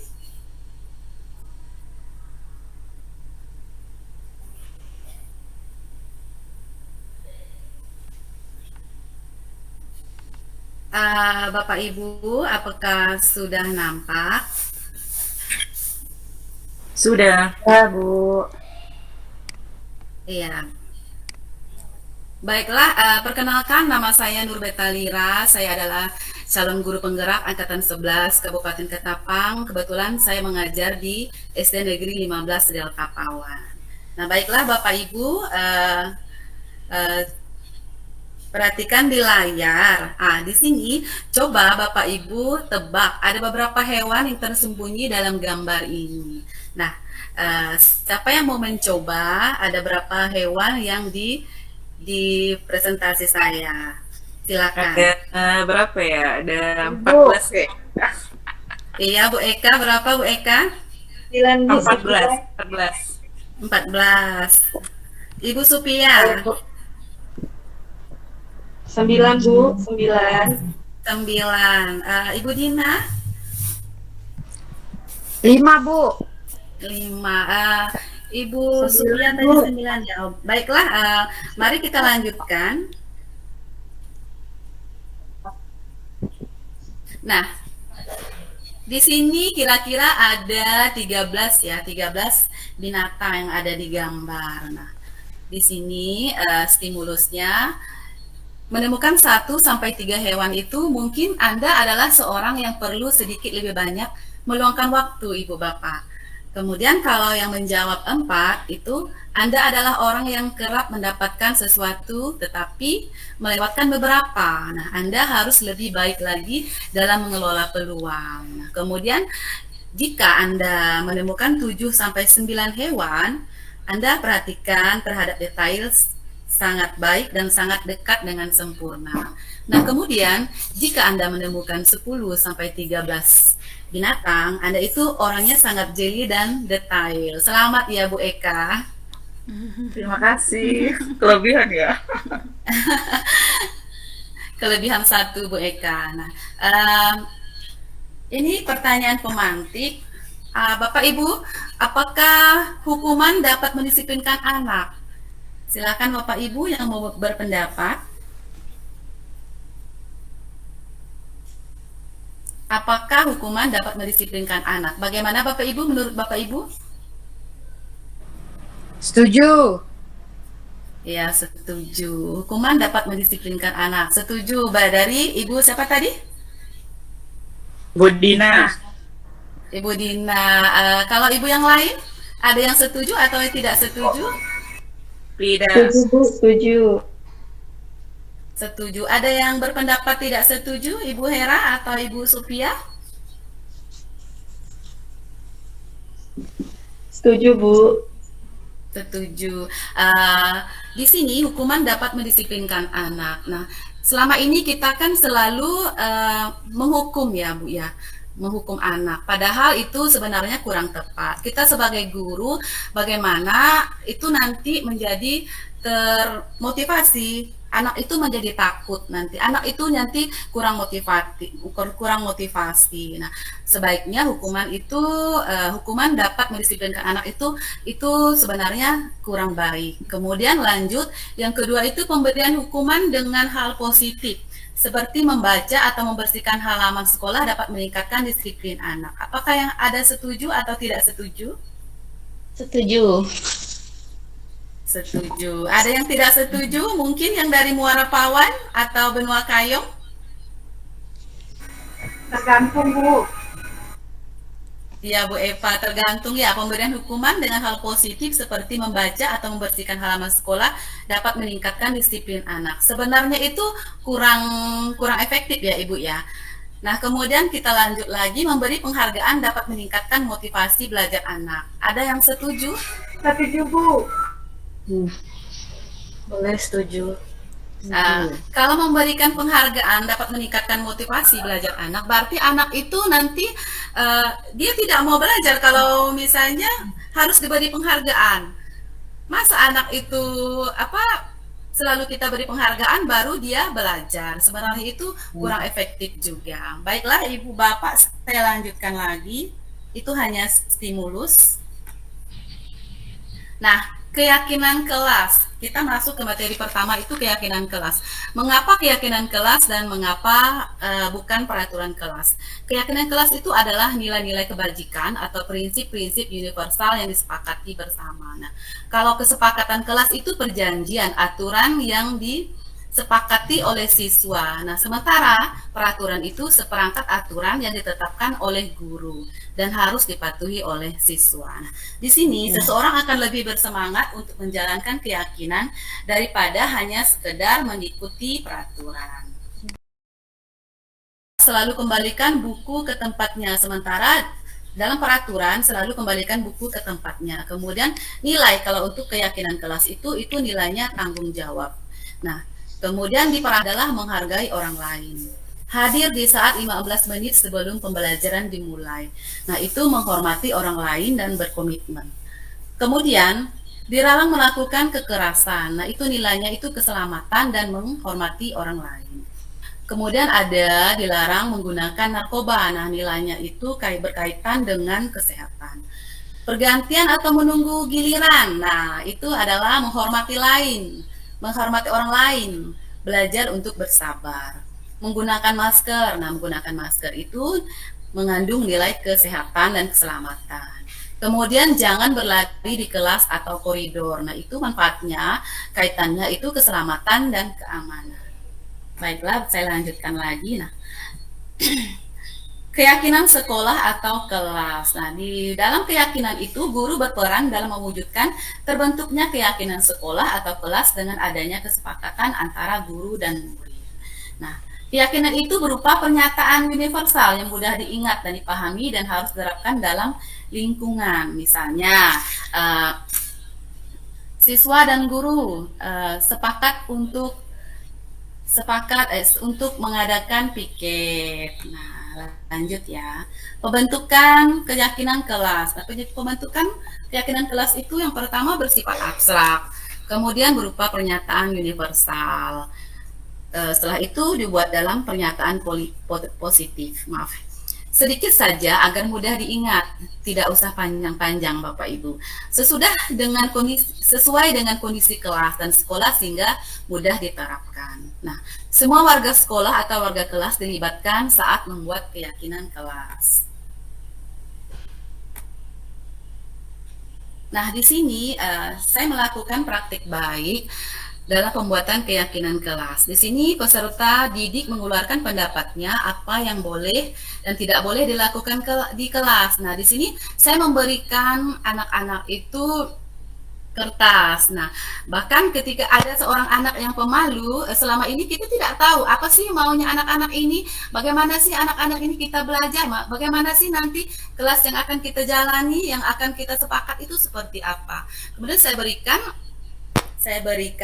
kertas, kemudian saya suruh mereka menulis masing-masing maunya mereka itu seperti apa sih. Misalnya ada yang menulis disiplin, tepat waktu, piket tepat waktu, hadir tepat waktu, kemudian sopan santun. Nah, kemauan mereka itu beragam. Kemudian saya tempel di papan. Kemudian setelah ini adalah dokumentasi ketika saya menempelkan hasil dari tulisan anak-anak didik saya.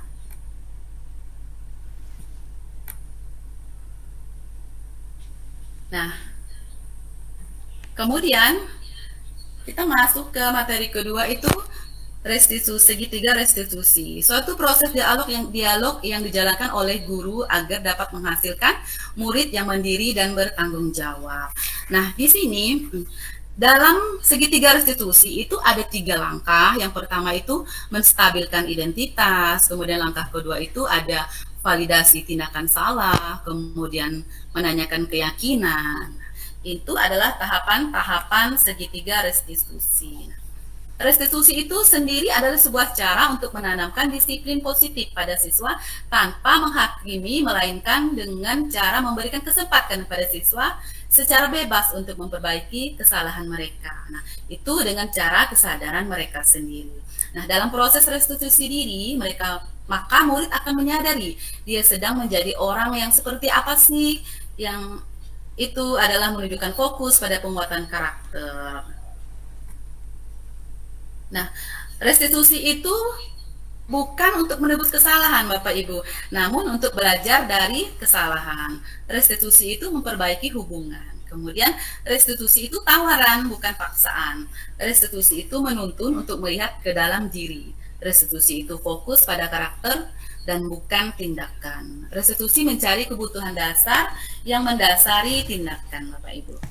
Nah, di sini ada 10 ciri-ciri restitusi. Yang pertama itu restitusi bukan untuk menebus kesalahan, namun untuk belajar dari kesalahan. Kemudian memperbaiki hubungan. Yang ketiga itu tawaran bukan paksaan. Kemudian yang keempat restitusi untuk melihat ke dalam diri. Yang kelima, mencari kebutuhan dasar yang mendasari tindakan. Yang keenam itu adalah cara yang paling baik. Kemudian yang ketujuh, fokus pada karakter dan bukan tindakan. Yang kedelapan itu restitusi menguatkan. Dan yang kesembilan, fokus pada solusi. Yang kesepuluh, restitusi mengembalikan murid yang berbuat salah pada kelompoknya. Nah, di sini saya sajikan kasus yang tentunya kasus ini ada di kelas saya sendiri. Nah, salah satu anak murid saya sering tidak mengerjakan PR. Dia selalu tidak mengerjakan PR. Nah, dalam penyelesaiannya saya menerapkan segitiga restitusi. Saya memanggil anak setelah jam istirahat, kemudian saya ajak bicara. Kemudian di sini saya ajak berbicara, saya masukkan ke dalam rumus segitiga restitusi. Yang pertama itu menstabilkan identitas. Dalam menstabilkan identitas, saya bertanya pada anak murid saya yang bernama Nando, nah, apa kabar hari ini? Kemudian anak murid saya itu menyaut, selamat pagi juga Bu Beta, apa kabar saya baik. Kemudian saya tanya, bagaimana perasaanmu hari ini Nando? Kemudian anak murid saya menjawab, saya takut Bu Guru, saya tidak mengerjakan PR. Nah, di situ dia sudah takut bahwa dia itu sudah punya kesalahan.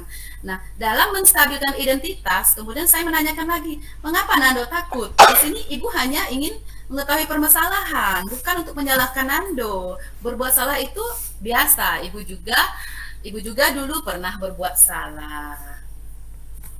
Kemudian langkah kedua itu ketika saya berbicara dengan anak murid saya, saya masukkan ke validasi tindakan salah. Saya menanyakan alasan mengapa anak murid saya melakukan hal tersebut.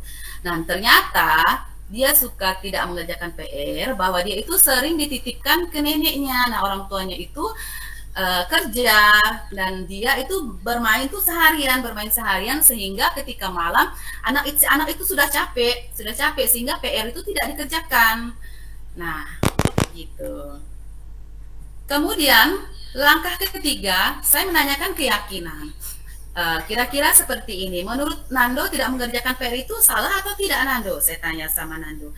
Nah, dia sendiri menjawab perbuatan salah Bu Guru. Nah, kemudian baik, Nanda berarti sudah paham ya, tidak melakukan buat salah lagi ya? Dan si anak itu menjawab iya. Nah, kemudian saya menanyakan kepada anak itu melanggar keyakinan kelas yang mana. Nah, dia menjawab mengerjakan PR tepat waktu. Nah, seperti itu. Sambil sedih dia bercerita bahwa dia tidak mengerjakan PR tepat waktu. Baiklah Nando, lain kali jangan diulangi. Kemudian si anak itu minta maaf. Kemudian saya tanya Nandonya pengen seperti apa sih, dan dia ingin katanya boleh saya mengulangi membuat PR Bu Guru. Oh, terserah Nando, silakan Nando, dan silakan melanjutkan PR-nya Nando. Di sini kemudian ini berdasarkan prinsip membuat kesalahan adalah bagian dari proses pembelajaran. Itu dalam langkah menstabilkan identitas. Nah, kira-kira di sini pertanyaan dalam menstabilkan identitas itu kita bisa memasukkan pertanyaan berbuat salah itu wajar, kemudian tidak ada manusia yang sempurna. Ibu bapak juga pernah melakukan itu. Nah, kemudian ibu bapak tidak mau mencari siapa yang salah, tapi ibu bapak ingin mencari solusi dari permasalahan tersebut. Kemudian kamu berhak merasa begitu. Nah, dalam validasi tindakan salah, pertanyaan-pertanyaan guru kepada siswa berdasarkan prinsip setiap perilaku berupaya memenuhi suatu kebutuhan tertentu. Nah, di situ kita bisa menanyakan, kamu pasti punya alasan mengapa melakukan hal itu. Nah, bisa juga kita tanyakan, padahal kamu bisa melakukan yang lebih buruk dari ini ya. Nah, kamu patut bangga karena telah melindungi sesuatu yang penting buatmu. Kemudian ada juga pertanyaan, kamu melakukan karena mempertahankan sesuatu yang penting buat kamu. Nah, kita ajukan pertanyaan, kita sesuaikan dengan kondisi permasalahan anak tersebut. Nah, dalam menanyakan keyakinan, urutan yang keyakinan berdasarkan prinsip teori kontrol bahwa pada dasarnya kita termotivasi secara intrinsik atau ke dalam. Nah, kita bisa menanyakan apa keyakinan kelas kita. Nah, kemudian nilai-nilai apa saja yang disepakati bersama. Seperti apa gambaran sebuah kelas yang ideal menurut kamu. Nah, kamu ingin menjadi orang seperti apa sih? Nah, pertanyaan-pertanyaan seperti itu kita bisa ajukan dalam menanyakan keyakinan. Nah, baiklah Bapak Ibu, saya rasa cukup presentasi saya kembalikan kepada moderator. Terima kasih. Baiklah Bapak Ibu. Ya. Oke. Begitu tadi pemaparan dari Ibu Beta. Silahkan Bapak Ibu, barangkali ada Bapak Ibu yang ingin bertanya, kami persilahkan. Mungkin Bapak Ibu ingin bertanya terkait segitiga restitusi, atau Bapak Ibu punya kasus nih terkait anak-anaknya di sekolah. Silakan. Baik, sudah ada yang raise hand ini Ibu, ada Ibu Supiawati dan juga Ibu Eka. Silahkan Ibu Supia, saya berikan kesempatan. Baik Bu, terima kasih atas kesempatannya yang sudah diberikan kepada saya. Di sini saya ingin bertanya nih Bu Beta, untuk kes kita seperti saya pengampu kelas bawah, itu bagaimana ya Bu ya tata cara pembuatan untuk keyakinan kelasnya? Sementara kan karena karakteristik anak kelas bawah kan masih banyak yang belum bisa menulis, kemudian masih ada yang malu-malu untuk berbicara. Itu bagaimana ya Bu ya untuk penerapannya Bu untuk membuat keyakinan kelas? Baik, terima kasih Ibu Supi atas pertanyaannya. Kemudian tadi ada Ibu Eka juga sepertinya angkat tangan, Ibu benar? Iya, benar Bu. Silakan Ibu, silakan. Sebenarnya itu pertanyaan saya sudah diwakilkan sama Ibu siapa tadi itu? Ibu Supia. Sama seperti itu. Kurang lebih ya Ibu ya? Iya. Baiklah. Baik, Ibu Beta, ini pertanyaan dari Ibu Supia dan juga Ibu Eka nih kurang lebih sama. Mereka ini bertanya terkait bagaimana sih caranya penerapan keyakinan kelas nih kalau di kelas rendah, karena anak-anaknya kan masih banyak yang belum bisa tulis nih begitu. Jadi bagaimana caranya mengumpulkan keyakinan mereka ini begitu. Silahkan Ibu.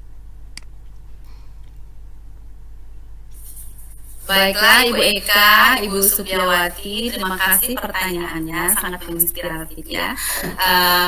Sebagai guru kelas bawah ya, ini menurut saya ya Bu ya, bukan bagaimana ya, saya hanya menceritakan menurut saya. Sebagai seorang guru kita kan kelas 1 atau kelas 2 itu kalau ada sekolah yang anak muridnya itu belum bisa membaca dan menulis. Nah, kita sebagai guru boleh kita tanya, misalnya ada anak yang tidak mengerjakan PR atau ada anak yang ketika ada seorang anak yang terlambat, kita tanya, ayo abang, kenapa emang kamu mau terlambat kan? Nanti kamu ketinggalan pelajaran. Tidak Bu Guru, saya mau tepat waktu, datang tepat waktu. Oh begitu. Nah, di situ kita sudah tanya sama anak tersebut. Nah, anak tersebut kan kalau komunikasi dengan anak kelas bawah itu kan dia tuh apa namanya, tidak bisa menulis seperti anak kelas atas, tidak bisa seperti anak kelas 3, anak kelas 4. Nah, dari situ bisa kita ambil petik misalnya setelah dia mengajukan pendapat dia tadi, Ibu Guru, kelasnya kotor. Nah, misalnya Nando, Pak Arti, kita harus membuat keyakinan kelas bahwa kita tepat waktu. Nah, kemudian sebagai seorang guru langsung kita ketik tuh. Kemudian kita buat keyakinan kelas kita. Kemudian misalnya PR, ada teman yang mengerjakan PR, ada yang tidak mengerjakan PR dan ada yang sudah mengerjakan PR. Nah, ada anak itu tidak mengerjakan, Bu Guru, ini saya tidak mengerjakan PR. Nah, kita buat keyakinan bahwa mengerjakan PR itu harus tepat waktu. Nah, hal-hal kecil seperti itu saya kira kalau untuk kelas bawah boleh kita tulis sendiri, tetapi kita harus menanyakan pendapatnya. Kira-kira seperti itu, Ibu.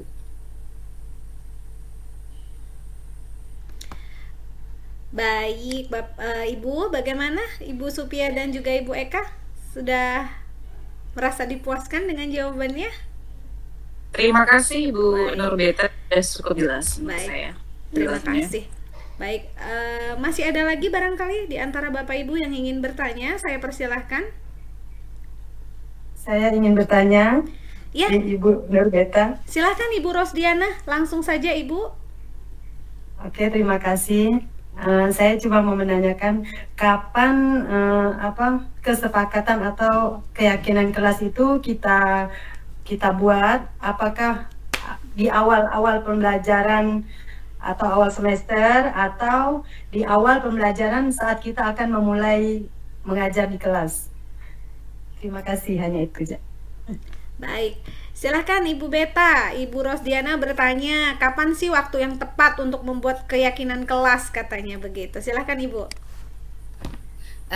Baik, terima kasih Bu Rosdiana atas pertanyaannya.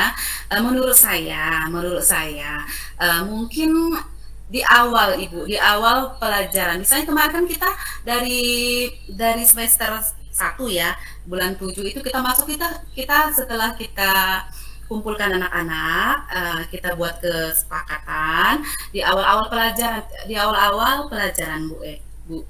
Maksud saya seperti ini Bu, ketika kita maaf,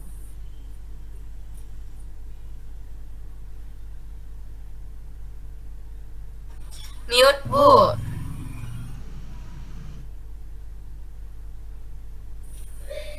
mohon maaf Ibu, salah tekan tadi. Di awal pembelajaran Ibu, di awal pembelajaran kita menulis, kita tanya dulu Ibu Ros, kita tanya dulu anak-anak maunya seperti apa sih. Nah, karena pembuatannya itu di awal-awal semester itu kita buat, nah kita sudah bertanya dan kita sudah tempel, otomatis anak-anak itu sudah tahu apa yang menjadi keyakinan kelas mereka. Nah, di situ kan biasanya saya ambil contoh kecil si Nando yang selalu tidak mengerjakan PR. Nah, karena kami sebelumnya sudah membuat kesepakatan keyakinan kelas, nah si Nando sudah mengerti, oh ini keyakinan yang sudah saya buat Ibu, berarti saya melanggar peraturannya. Jadi mungkin kita boleh membuat ketika kita baru masuk tahun ajaran, kita sudah membuat keyakinan kelas, begitu Ibu. Terima kasih. Iya, baik. Begitu Ibu Rosdiana, pemaparan dari Ibu Nurbeta bagaimana?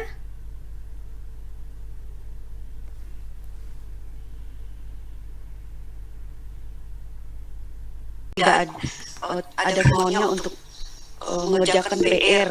Misalnya hari pertama kita kasih PR, tidak dikerjakan. Besok lagi tetap seperti itu. Alasannya ya macam-macam, pandai buat alasan. Jadi itu yang mau saya pertanyakan. Jadi gimana pendapat Ibu mengatasi murid yang bertingkah seperti itu? Terima kasih Bu. Baik, terima kasih Ibu Vero atas pertanyaannya. Boleh saya langsung menjawab ya Ibu Vero? Sedikit jawaban singkat dari saya. Sepertinya sudah dijelaskan tadi ada di kasus Ibu Beta tadi bahwa anak muridnya tadi yang bernama Nando itu tidak mengerjakan PR. Dan itu memang dilakukan sering, bukan hanya sekali atau dua kali, karena alasan tertentu. Alasannya dia ke rumah neneknya tadi, kemudian dia tidak mengerjakan PR karena kalau malam sudah ngantuk, sudah lelah. Kalau siang dia dititipkan di rumah neneknya, sementara orang tuanya bekerja, jadi PR-nya tidak dikerjakan. Jadi Ibu Beta tadi melakukan yang namanya segitiga restitusi Bu. Segitiga restitusi itu suatu penyelesaian kasus dari dengan yang pertama itu menstabilkan validasi, kemudian memvalidasi tindakan yang salah, lalu menanyakan keyakinan kelas. Kira-kira yang tadi sudah dijelaskan, yang tadi sudah dipaparkan Ibu Beta, itu tadi sama kasusnya seperti Ibu. Begitu Ibu? Iya Bu, ya. Mungkin Ibu terlewat kali tadi waktu Ibu Beta memaparkan kasus yang dialaminya.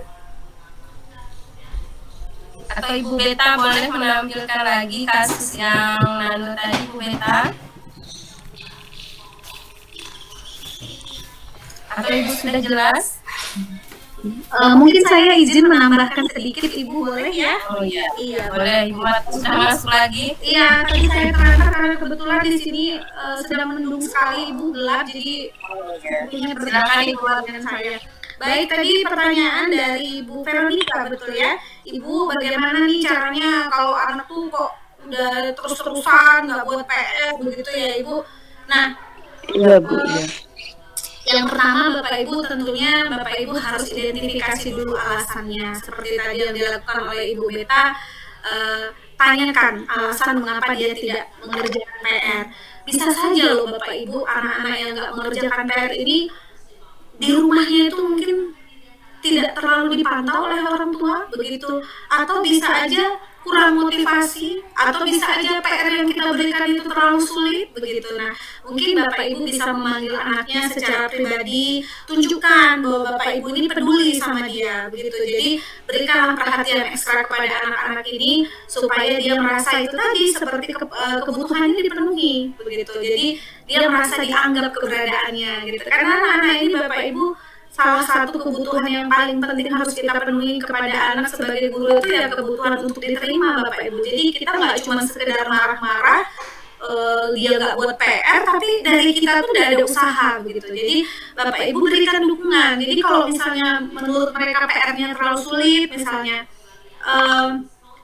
Bapak Ibu bisa tawarkan bantuan loh gitu. Jadi dari PR tadi yang 3 Ibu berikan, barangkali ada yang sulit. Coba kamu tanyakan ke Ibu yang mana yang sulit, biar Ibu bantu kamu mencari jawabannya, misalnya begitu. Kemudian Bapak Ibu juga harus jelasin nih konsekuensinya. Tapi konsekuensi di sini dalam artian tidak untuk menakut-nakuti ya. Misalnya Bapak Ibu jelasin, kalau dari 4 tugas dalam 1 semester kamu cuma buat 2, kira-kira nilai kamu nanti untuk rapor semester akan bagus nggak? Begitu. Jadi kalau misalnya dia nanti jawab ya nggak bagus lah Bu, jelek. Nah, kalau kamu mau nilai kamu bagus, apa yang harus kamu lakukan? Tugas saya harus dipenuhi lah Bu semua begitu. Jadi berikan dia kesempatan untuk memperbaiki diri. Bagaimana kalau kamu selesaikan tugas kamu yuk, supaya tugas-tugas akhir semester ini nanti rapor kamu bisa nilainya bagus begitu. Jadi Bapak Ibu pun harus memberikan pemahaman bahwa tugas itu akan berpengaruh pada nilai mereka di akhir semester begitu. Kemudian Bapak Ibu, kalau Bapak Ibu sudah merasa mentok, udah nggak tahu lagi nih mau berbuat apa-apa, mungkin Bapak Ibu bisa kolaborasi dengan orang tua.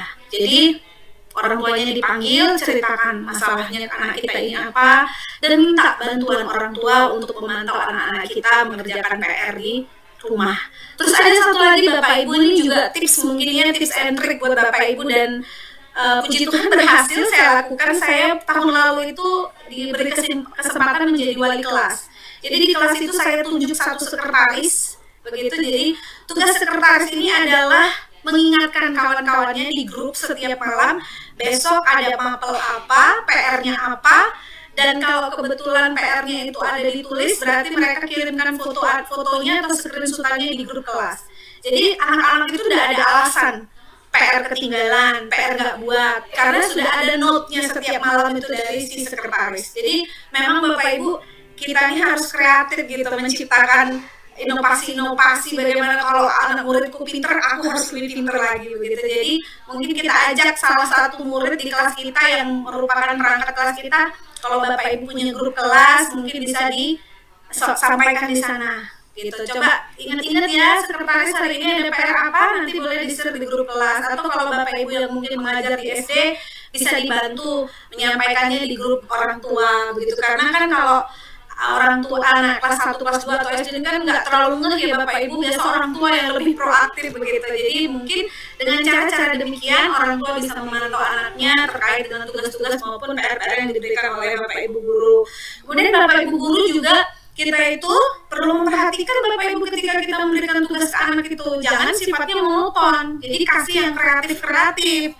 Jadi divariasikan begitu. Apakah Bapak Ibu memberikan misalnya dalam bentuk TTS begitu ya, atau Bapak Ibu memberikan jangan cuma pertanyaan jawaban singkat atau pilihan ganda gitu. Jadi kita kreasikan Bapak Ibu, ada begitu banyak aplikasi-aplikasi online yang bisa kita pakai ataupun kita gunakan sebagai media kita untuk memberikan tugas kepada anak begitu. Nah, kalau saya pengalaman pribadi di bangku SMP itu saya gunakan crossword puzzle, itu nanti Bapak Ibu bisa cari di Google. Nah, itu nanti saya akan bikin kuis kayak TTS begitu. Kemudian aku mencari huruf yang sinkron, misalnya good morning, kemudian nanti anak-anak akan melingkari kata good morning. Nah, mungkin Bapak Ibu dengan memberikan variasi-variasi PR yang tidak monoton ini bisa saja menumbuhkan semangat mereka untuk mengerjakan tugas. Apalagi kalau masih duduk di bangku-bangku SD ini, biasanya kalau ada gambar terus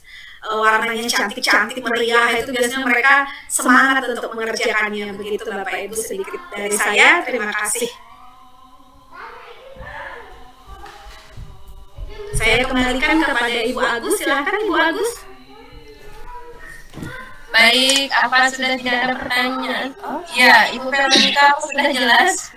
Oh iya, iya Bu. Terima kasih atas segala tips-tipsnya dari Ibu. Mudah-mudahan ini bermanfaat sebagai masukan bagi saya pribadi. Terima kasih Bu sekali lagi atas penjelasannya. Ya, sama-sama. Terima kasih juga atas pertanyaan hebatnya Ibu Veronica. Baik, waktu sudah menunjukkan 1,5 jam. Bapak Ibu, jika tidak ada pertanyaan, apakah ada Bapak Ibu yang ingin memberikan saran atau masukan? Nah, di kolom komentar sudah di-share oleh Ibu Marta Padlet yang untuk umpan balik ya Ibu Bapak, umpan balik mengenai apa yang sudah kami paparkan hari ini. Tolong masukannya, tolong sarannya, apa yang Ibu Bapak rasakan dengan paparan kami, presentasi kami hari ini. Baik, Ibu Marta ingin menyimpulkan presentasi kita? Baik, mohon maaf sebentar Ibu, apakah share screen saya terkait refleksi sudah muncul di layar Bapak Ibu? Bapak Ibu, apakah refleksi di layar Bapak Ibu sudah terlihat?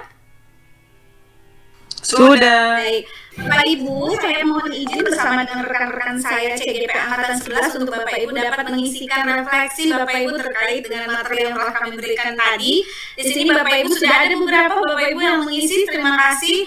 Silakan nanti Bapak Ibu memberikan pendapat Bapak Ibu terkait dengan hal baik apa yang sudah Bapak Ibu dapatkan dari pemaparan kami bertiga hari ini, dan kemudian bagaimana perasaan Bapak Ibu hari ini.